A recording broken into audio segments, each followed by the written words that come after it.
Hi everyone. I know you guys are on summer break and I know you're trying your best to relax, but one of the questions people keep asking me as an educator is, what will classrooms look like when we go back in the fall? Will we go back in the fall?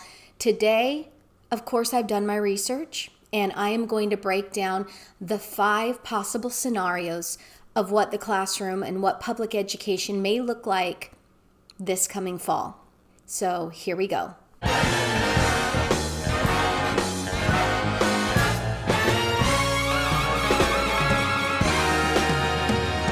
I'm so glad that you guys showed up to Mrs. Boyt's Live to learn something new. Don't forget to subscribe, hit the like button, and also that little bell notification. Put it on all notifications so you can see our great videos that my mom posts. Hi everyone, my name is Mrs. Boyt and you're watching Mrs. Boyt Live. This one today is for everyone who's involved in education. It's for parents who are wondering, are your kids going to school? It's for students who are wondering what school will look like. It's for teachers who are wondering, how should I prepare? So I think this video is for everyone, and we are going to today just sort of talk about the elephant in the room, and that would be why I am not at my countertop in my kitchen where I usually am filming, or my teardrop, or some other location in my house. And that is because a spring storm hit, but I was getting my roof replaced because I wanted solar energy. And when the roof was off, we don't get a lot of rain, but that day we got a lot of rain and it got into my walls, and now I have to get my house redone. So I am actually homeless during a home quarantine, but I can't really say that because I am in my mother-in-law's lovely home and she has been kind enough to let us stay here. So this is where I am today, and this lovely furniture is hers. But what I wanted to tell you is we are going to break this down into 5 different possible scenarios. The first possible scenario is number 5. It's the least likely. The least likely scenario is that we will just go back to school normal with our backpacks on, climb onto the bus, and go to school, go into the building, go to lunch, go to recess. But this is possible that at some place in rural Montana where kids are isolated into a one-room schoolhouse and there's 12 kids that can be separated and they all walk to school. I mean, this could be a possible scenario in your neck of the woods that you aren't affected by COVID-19 like many more congested populations are. So number 5, the least likely for most people, but a possibility for you. I wish it could be true for all of us. Let's do number 4. Number 4 comes from a think tank for New America, the group of Ismail, Heiser, and Payne, and they have done their research. They have come up with the next 4 possible scenarios, not in this order, but I like how they call it brick and click, click and brick. We're going to go over number 4. This is brick and click. So brick means brick and mortar building, click means online learning. This brick and click model means we would start with a brick building. We'd start going into the schools, but be ready to pivot instantly within a day if a COVID-19 breakout occurs in your school. So if a child in your classroom gets COVID, then your class would all of a sudden be able to pivot to online learning. The teacher and the student would already be prepared to do so.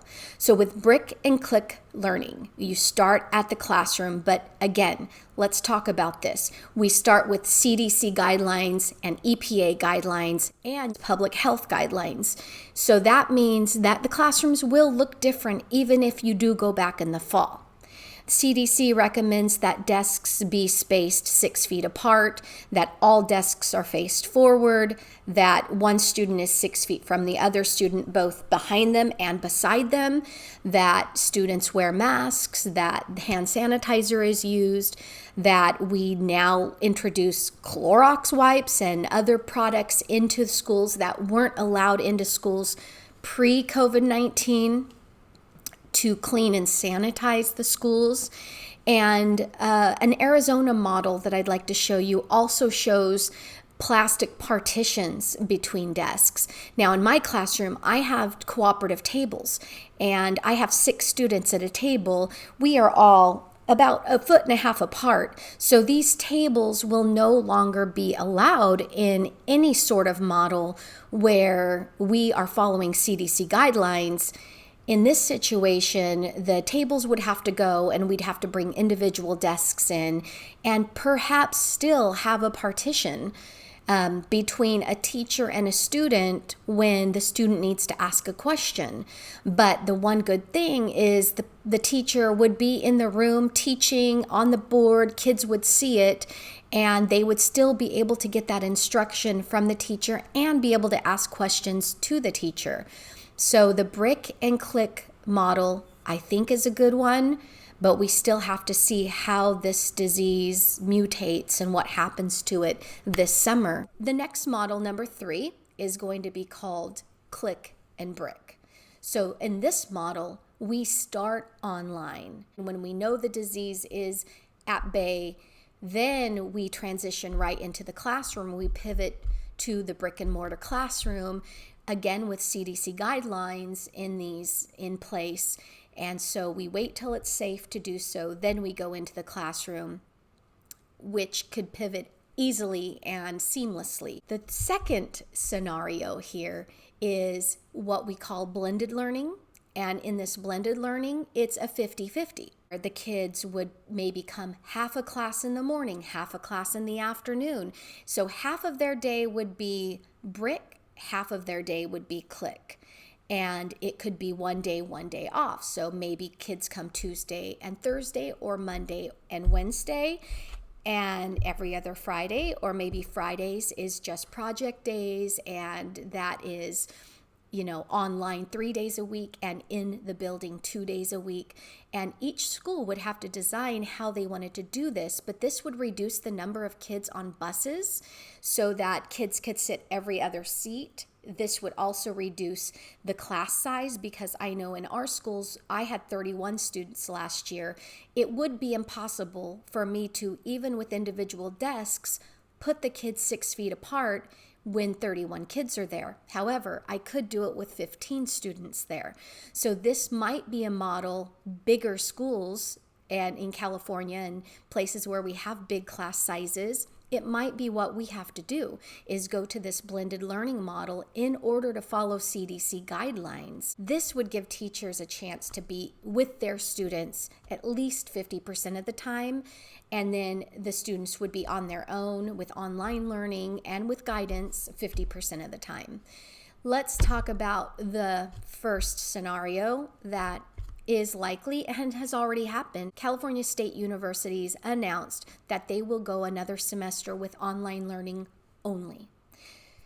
Now, this was disheartening for many, because they hoped that if this fluid decision-making, if they would have waited longer, that maybe COVID-19 would be put at bay and they could go back into the classrooms.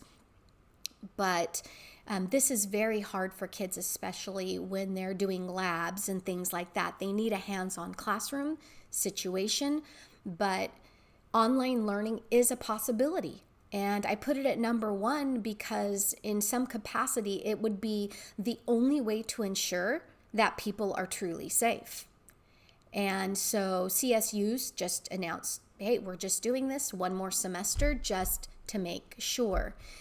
Let's talk about all these scenarios, because besides number 5, which is highly unlikely in a state like California or New York or Florida or Michigan or any of the states that have been hard hit by COVID-19, it is also necessary that the last time we went off, we had no knowledge of it. So most teachers and students just got a big packet of materials together. The students went home and did the worksheet materials, and many teachers did start pulling out their tricks and learning online teaching and giving the kids the Zoom instruction. But some school districts banned Zoom right away because of the privacy issues there. Schools are very worried about lawsuits and being held accountable for misbehaviors that happen on online platforms. And so, in all of these models, the think tank has recommended that districts train teachers 80 hours. 80 hours. That's 2 weeks of full-time days getting trained in using online platforms effectively, safely, and investigating which ones, because teachers need to be told explicitly which ones are allowed and what each one offers. And this training is really necessary, but we have taken huge hits to our budgets already in California. Just one of our districts alone has had a budget cut of $58 million. And then you're telling the district, oh, by the way, you have to train your teachers 80 hours. I don't know a lot of teachers that will do that for free, because many of them take up summer jobs because they need to earn the extra money because their income isn't already enough. So you'd be asking them to stop their summer job in order to do 80 hours for free. And so we need to find out where that money is going to come from to train teachers to pivot. But we know these online platforms can be very effective. And we know that teachers can learn to do it and want to learn to do it. So I just say this, teachers are rock stars. They can do what you ask them to do, but you must bring them quality training. And I know that everyone out there knows how valuable their child's teacher is now. And teachers in general should be valued, because John Hattie did a study. And in that study, he found that the effectiveness of your child's teacher is the number one determinant in student success. That's how important teachers are. And I just want to say that out of the 5 possible scenarios, I think the blended one, for me, that's the one I would like to see, because I really want to be with my students. But again, we have to be able to afford to replace all our cooperative tables with independent desks. We have to be able to get PPE equipment in there for students. We have to be able to possibly buy partitions to divide spaces so that students can be safe. We have to remember that kids have to eat in the class at lunch, and when are the teachers going to eat? So we need to bring in support and possible aides to come monitor the kids at lunch times. We need to talk about recess. We need to teach kids how to do desk yoga and desk-ercise and things like that, because we cannot neglect PE and we cannot neglect the exercise that kids need and the energy that they have. So we have a lot to unravel. District boards are asking their districts to make a determination as soon as possible to start helping teachers prepare, helping parents prepare. I mean, parents have to know, do I need to get daycare lined up a couple days a week? And teachers need to know, do I need to prepare to arrange for my own kids to be cared for some days a week when they're not able to go to school? And remember, teachers are parents too. So all of this is very important, but we also can't forget that it's more important to keep kids safe. So be safe out there.